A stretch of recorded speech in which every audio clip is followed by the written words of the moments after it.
Good afternoon, everyone. I am so looking forward to this conversation. And ironically, I think we both have been for a couple of weeks now. I'm Kat Johnson. I am one of many hats, but we'll stick with veteran advocate. And welcome to David Root. He's going to join me for this conversation today. And we're going to kick off the legislative lens as a series that will probably run maybe once a month, maybe every 6 weeks, where we're going to bring to you information that is relevant to the veteran community and is on the legislative docket here in the state of Ohio that maybe doesn't get talked about in just a free flowing conversation. Free of political bias, but we're just going to talk about it and how it affects veterans. So, David, thanks for joining me. Hi, good to be here. Good to be here. All right. So, for those of you who don't know David, first of all, I'm a fan because we get to have the Navy bias, if any. David's a Navy veteran and editor of the Ohio Legislative Report. If you're not on his email list, we'll put some links in the notes where you can join his email list, which is always full of information.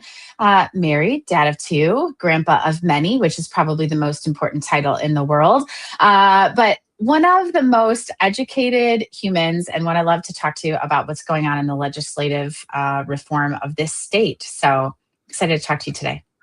Well, good to be here. I'm looking forward. You mentioned that this is going to be an ongoing thing, so I'm sort of looking forward to that as we move through this. Basically, once a month, see how it goes, see what the interest is on everybody. So. It's good to be here. Good to be here, Kate. Well, okay, so let's just jump right in. There's a few pretty hot topics that are on the legislative docket here in the state of Ohio that drastically affect our veterans. And we're going to jump right in 2 feet with Senate Bill 708. Now, if you follow me on social media or you follow David, 708 has got the big, giant, no shark graphic on it, but I'm going to give you the floor because this is one that I have had the awesome opportunity to learn so much from you on. So let's tell everybody what House Bill 708 is and how it's going to affect our veterans. Okay. 708 is a fairly new bill, just introduced this month on the 18th, and it will basically allow what some of the VSOs call claim shark companies the ability to practice the way they do legally in Ohio when filing for claims for veterans. Basically, what that amounts to is they'll be able to charge fairly large amounts. They don't need to be accredited by the VA. And a number of other smaller items that are pretty much immaterial. But those are the two basic things that the bill will allow them to do. Keeping in mind, in the federal law, it is illegal for them for anybody, not just them, but for anybody to file a claim with the VA if they are not accredited through the VA with their accreditation. By being accredited, they're also responsible for following the federal law in regards to filing claims and so forth, and how much they can charge and how they come about coming up with their charges. The problem is the federal law in 2006, I think it was, did away with the penalties. They just rescinded the penalties. There's no penalties for breaking that law now. And I guess their purpose was to hopefully create more interest in people filing claims and opening it up, because at that time it was big, huge backlog of claims, and nothing was getting accomplished in a speedy manner. So that was the purpose, and it did. It totally opened the door for all these people, and now they can charge whatever they want because there's no penalty for it. their law would make it totally legal for them to operate in Ohio. And we are, most of the VSOs, veteran service organizations, are against the bill. We're against the claim sharks coming into Ohio and operating under this law or under their current way of doing it. I mean, they're already in Ohio. They're already Yeah. operating. This just makes it legal for them and goes against the federal law. Yeah, so I think there's a couple of really interesting things here that there's a lot of misnomer about, right? So the practice of veterans law is not regulated well. It's actually very easy to claim you can practice veterans law, which is kind of scary. But there's also a ton of really great ways to have your claim processed for free. Veterans do not need to pay someone to have their claims processed. In the state of Ohio, ORC 5901, maybe? Yes, 5901, actually requires every county in our state to have a veteran service commission where they will process your claims for free. So the money that you get does not become degraded in any way for the commitment that you made to our country. You get all of it by going through your county agency, where if you go through this shark concept, they take a portion of your claim money. They say the verbiage is, as we've seen it, and David's done a great job of finding some of these examples, well, we don't charge you anything. Well, you're right. They don't charge you anything up front, but they do take a portion of your claim. And because that is not a necessarily regulated practice, it doesn't necessarily mean they're doing you the best justice either. And I think as we've educated ourselves in this process, that's kind of the scary part. Yes, it is. They come across as being 100% for veterans, and everything they do is for their benefits. And technically, it is. They're filing a claim for the veteran, but they're not going to get any money unless it actually goes through and they get that increase. And then they're going to charge a percentage of the increase that they get for their services. They sign contracts going into it and so forth, but the contracts are multiple pages long, and you and I both know nobody signs those things without looking at them. That's Right. not the way it works. It's here's what it is. I'm telling you what's in this, but I'm not telling you everything that's in this, is what happens. Right. And they ultimately end up signing a contract that locks them in and requires things that they weren't aware of when they signed. So that's the problem we're looking at. The other thing that I think is really unfortunate that we've seen even in the last couple of weeks is the veteran law or findings that is progressing, especially post PACT Act or for our post 9/11, our Vietnam veterans. It's progressing so quickly that if you are not truly practicing veterans law in a very top-notch level, that law is moving fast. So you really have to be on top of it. And if you really do have a progressing disease or a degenerative situation with your health, you need to be with a program that is really on top of how to get your claims and your ratings correct. So please, by all things, be with an organization that is connected with the state or connected with someone who is on top of that, especially for our Vietnam vets or our post 9/11 vets. We know you need the help. You earned these benefits. These are not a handout, but the findings are progressing so fast and you really have to be on top of it, I think is probably my best message. So get to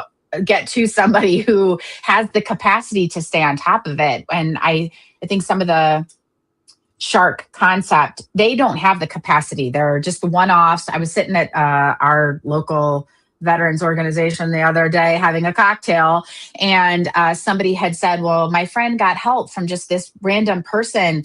That random person actually had guided them in the wrong situation. And whether that was with ill intent or not, they really just were not with the right organization to have them help for the severity of their situation. Right, right. What they want to look for is an organization or individual that is accredited with the Veterans Administration. Without that accreditation, they cannot legally file a claim. They can't help you in any way file that claim. These claim sharks are doing it. They're actually helping. They're providing the forms.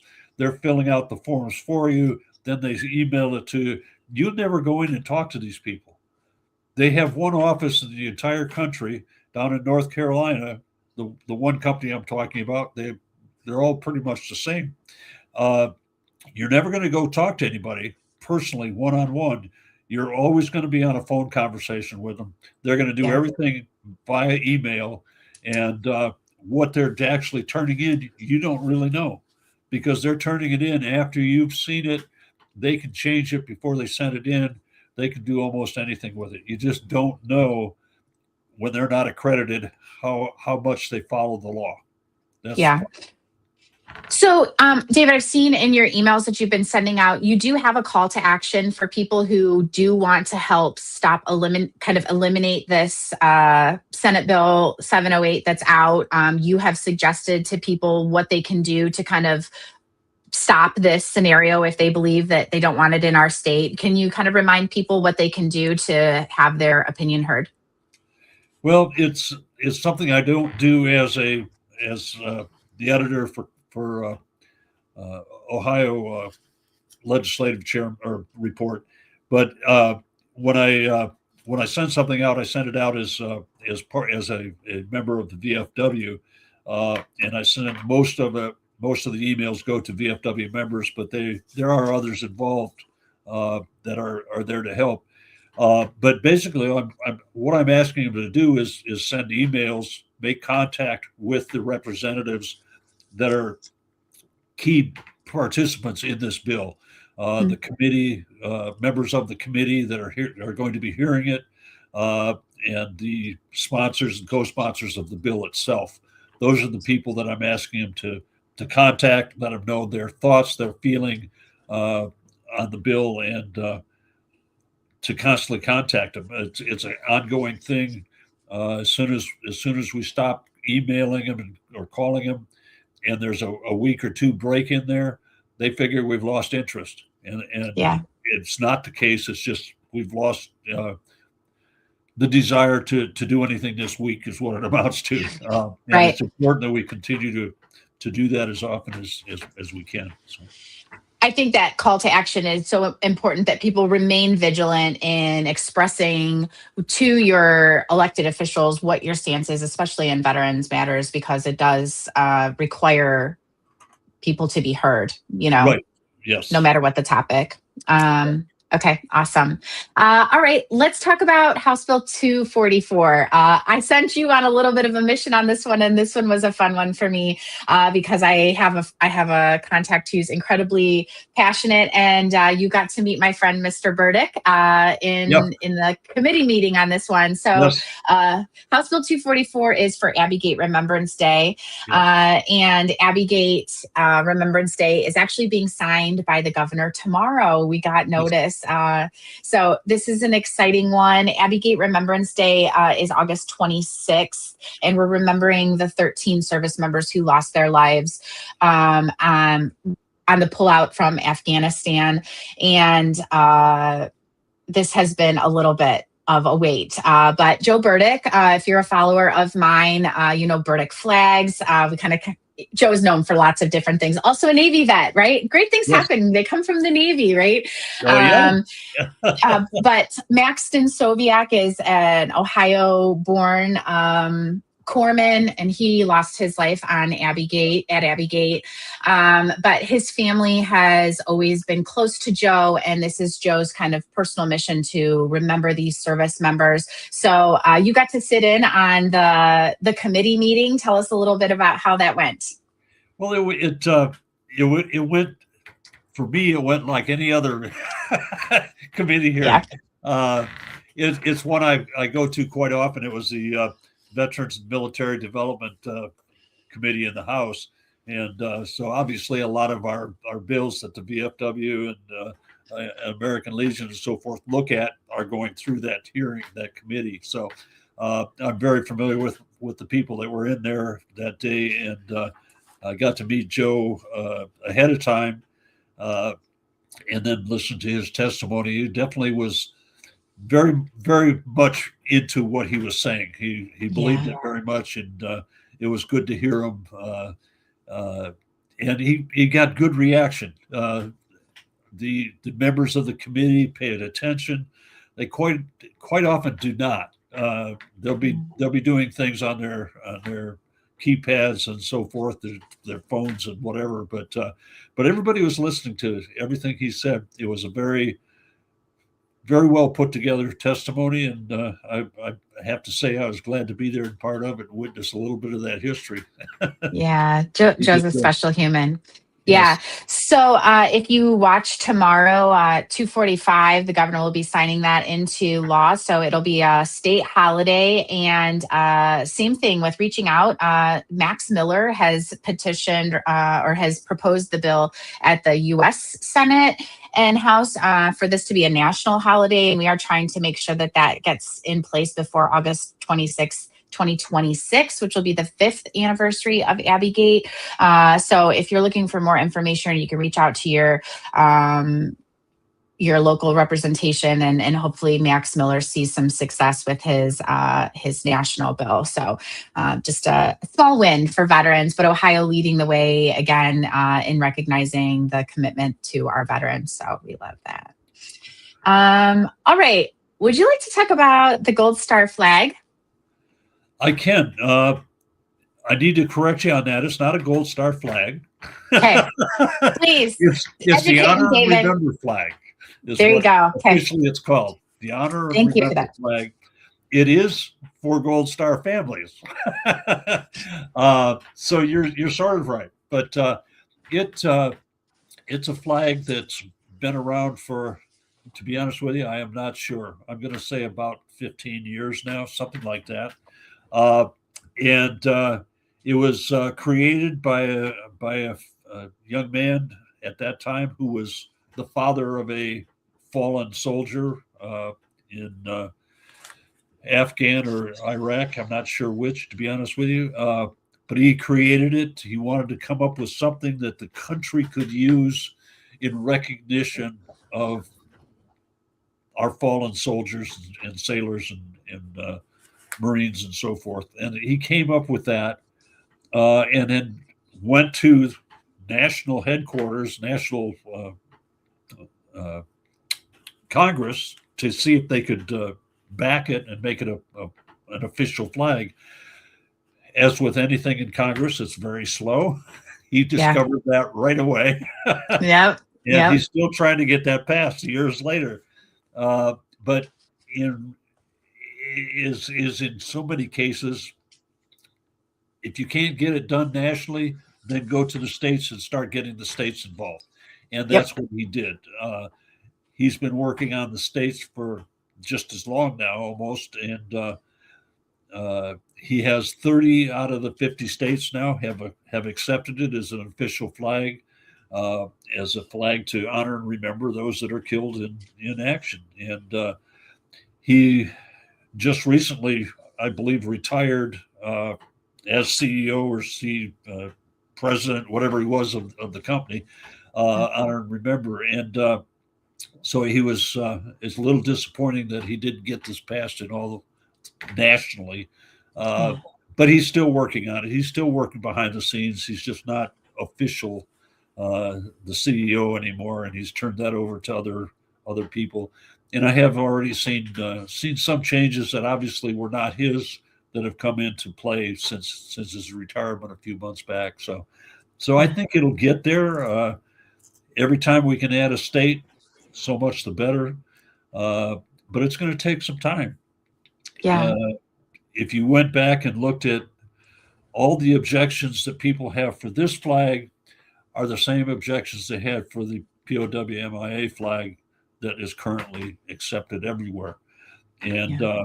So it's going to take time to get enough people behind it and make it realize it's not trying to replace any flag. It's not trying to replace any situation, any ceremony, or anything else. It's just another flag, and its purpose is one only: to honor and remember those that have been killed in combat. So I think it'll get there. I don't know whether he or I are going to see that happen, but hopefully we will. But I think Come on, David. it'll I take know time. you. I know you're at your 29th birthday. I when this issue came out and we were asked to bring it to the agenda today, the POW flag came out. That was part of the conversation that was brought to my attention, and how long it took, for POW KIA to be brought in. And ironically, my grandfather was a POW, and I think that when we start talking about topics like this, and I hear controversy like, well, the POW flag took a lot longer, this one should take long too, or things like that. I always liken it to the eagle nest. If you've ever seen the eagle nest or really understood what it takes to hold an eagle's nest up, they are tons of small components holding that massive weight up, not to mention when the bird is actually in it. And I think when we talk about these small components that build up all the strength of our veteran community and their families and everything, it's all the little tiny pieces. Yes, we're never going to give up that POW flag. Now we're going to have this additional flag. Now we're going to have all these other little things. And it's just building that amazing eagle nest. And we all love that eagle, right? It's just such an amazing emblem of our country. It's just adding to the strength of that eagle's nest, because you're never going to knock that thing down. And I hope that that's where we're going to see things like this come to fruition faster and more accepted, rather than, well, it took us a long time, so it should take this one a long time. It's just better and faster because we recognize it more wisely now. I understand what you're saying, and I would like to say, yeah, that's going to be the case here. Uh, but I don't see that happening for the same reason it took so long for the POW flag. Yeah. You were dealing with a whole bunch of people that at that time were not all that veteran friendly. Right. You're talking right after the Vietnam War. The acceptance of military was not on everybody's playlist, and you're basically dealing with the same thing now. The vast majority of any state's legislature is non-military, and Mm. you're going to be dealing with that everywhere we turn on this, including Congress. Excuse me. And unfortunately, that's the way it works. You have to have the backing before it can move forward, and right Yeah. now we don't have enough of the backing. Uh, I have. This is the third General Assembly this bill has been in front of. I've testified on it. I can no longer testify on it because the VFW at their last convention voted as an organization to not allow the flag or to not accept the flag. So I can't as an individual, but not as a VFW member. Yeah. But in all the testimony that's been up until now from the legislators, I got the same thing. It's, well, let me see what everybody else is going to do before I make up my mind. And that's even from veterans that are in the legislature. There's not enough of, well, I like this flag, so I'm going to go with it. There's not enough of that. And there are plenty of people that are for it, but aren't doing it because that's not how they operate. That's not how they get elected, guaranteed to be elected at the next election. And unfortunately, that's the way politics works. And fortunately, that's why I stay out of politics. So now you're stuck with me. Legislation. it's not the politics that I deal with. So Right. Exactly. Exactly. Well, hopefully people can ponder on this conversation today and decide what they're going to do about it. right, We've got one more that I want to talk about, and it's a sure, little bit of a twofold, but we've got maybe 4 minutes left. okay, So, Senate Bill 92 is the tax incentive for disabled vets to have consideration for their property taxes to be removed. And you brought this up to me today with leading into the conversation about property taxes potentially being removed on the ballot for November. So all inclusive. Let's right, talk about Senate Bill 92 to start. You want to give me just kind of the rundown on that, and then we'll loop in the second right, one. sure. Yeah, Senate Bill 92, and again, this is a bill that's been in front of the previous two General Assemblies and has not been able to go anywhere in either of the other two, and it hasn't so far this time.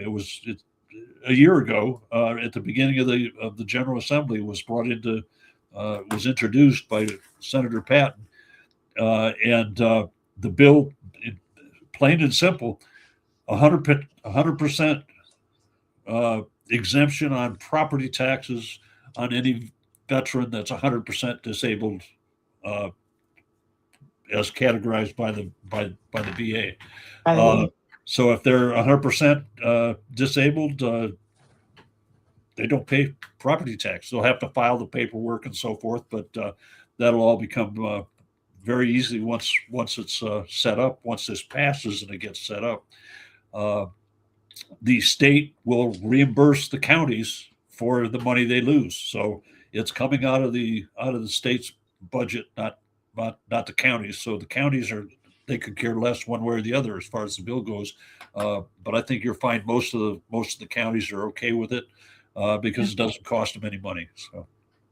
Yeah, it's interesting because when you really start to learn about what the programming is for veterans and how how they're ranked disabled or what their funding looks like, it's kind of like, okay, so we've paid you this money because you've achieved, this amount of disabled. And then, by the way, that we're going to tax you and take the money, you might as well just not tax them. Like, why are they paying property taxes, right? It seems kind of redundant. Right. So that one's interesting to me. I would be curious as to how willing people are to reach out to their representation at the state level and voice your opinion on that one, because that does feel like a lot of money going back and forth that is unnecessary. And to me, obviously, this one I am biased on, right? Like, I am the daughter, I am the granddaughter of the vet. I am not a vet. But if you have earned your time back from giving to the military, that's not a job you get to quit. That this is an earned benefit if it is taken all the way to the governor's desk. And we do extend certain benefits to our veterans because at one point they wrote a check that was, blank. So Right. this one makes a lot of sense to me, and I would really encourage you to reach out to your legislators and voice your opinion on that one. Okay, so let's swing this the other way. In Lorain County specifically, we had a little bit of a dust up recently about if property taxes are removed in the state of Ohio across the board. And there is a petition for this bill to go on the ballot in November for property taxes to be removed. That would, in all likelihood, defund the veteran service commissions in all 88 counties. So we referenced them earlier in our conversation. That is how veterans are able to get their claims processed with no fees, transportation to their VA appointments, some financial assistance. That is really kind of the focal point in all 88 counties per the ORC. They would be defunded. That doesn't mean that there wouldn't be random sources of funding, but in all likelihood, they would be defunded, and there would be no millage for them. So if I bring that to you, what say you? Well, obviously, the number one thing is if you run across somebody saying sign this petition, we want to get this put on the ballot and do away with property tax. Obviously, the reaction is no, thank you, I don't want that, and don't sign it. But the main thing is to let others know. I don't think most people realize what would happen if we just totally did away with property tax right now. It's not just schools; it's the mental health, uh, the libraries, you name it. There's dozens. I mean, Lorraine County Community College is a lot of their funding comes from property tax. Uh, all those things would instantly disappear as far as that money goes. Then it's going to be up to each organization or uh, Agency. people to determine what to do, how to get their funding. Uh, the county obviously will get money from the state somehow. We don't know how because they haven't come up with this is what we're going to come up with instead of property tax. They're just saying, let's do away with property tax and let somebody else figure out what to do. Right. So what's going to happen is you're going to lose the funding for schools. You're going to lose the funding for your mental health, your schools, your everything that's out there that's getting property tax money. All that money is going to disappear for them. Then it's going to be up to the counties to figure out how to get their money back from some other source. It's going to have to come from the state. The state's going to have to act a lot faster than it has on other things to have anything happen. I guarantee you, on the long list of things that are getting money from school or property taxes, the Veterans County Commissioners are way down at the bottom when it comes to finding ways to replenish that money. It could take years before that money comes back, if it all comes back. And I guarantee you it probably would come back under the jurisdiction of the county commissioners because they've been up in arms for years that they don't have any control over that money.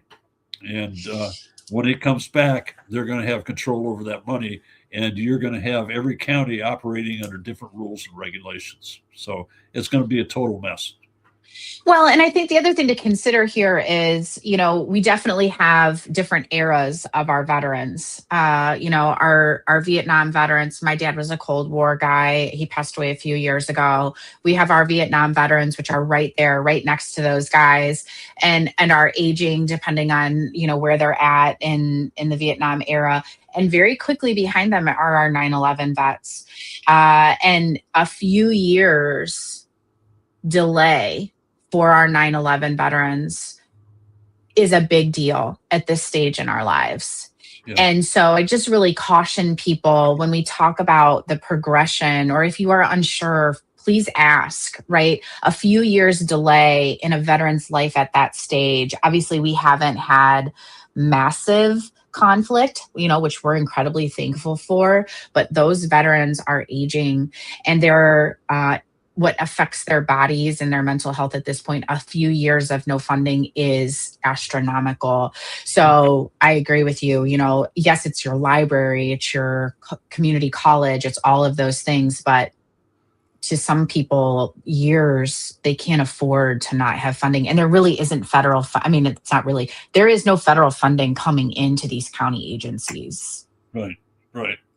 Yeah. It's going to be quick to go away, and it's going to take quite a while to get it back. And in the meantime, you're going to have a lot of people hurting and in pain, physically, mentally, you name it. It's going to be a disaster. I could see reducing and eliminating a lot of the taxes that we have there. Yes.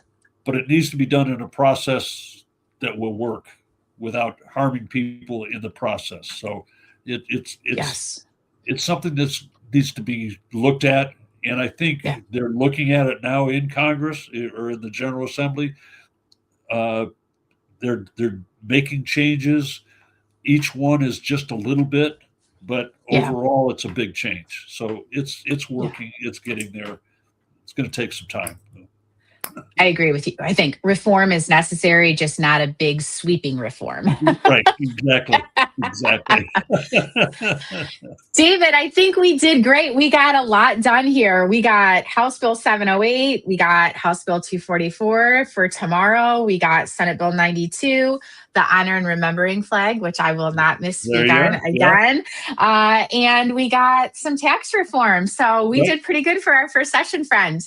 Yes. Yes. I think so. I think we did real well. Awesome. Are we Well, off now, or are we yeah, still on? we're going to say goodbye to everyone and then we'll be Okay. All off. right. I hope everyone got tons of information. We'll put some contact information for David and how to Please. get on his mailing list here. All the contact information, you guys know how to find me. But if you're looking for me, I'll put some on there for me as well. And David and I will come back in, I don't know, 4 or 5 weeks, I think. Yeah. Yep. With more That sounds good. information. And if there's something that you'd like us to cover, you can leave a comment anywhere where you're watching this video. And David and I will try to, I don't know, get you some information or have an opinion. We'll try to catch you then. All right, David, we'll catch you next time. Bye, everybody. See you soon. Bye.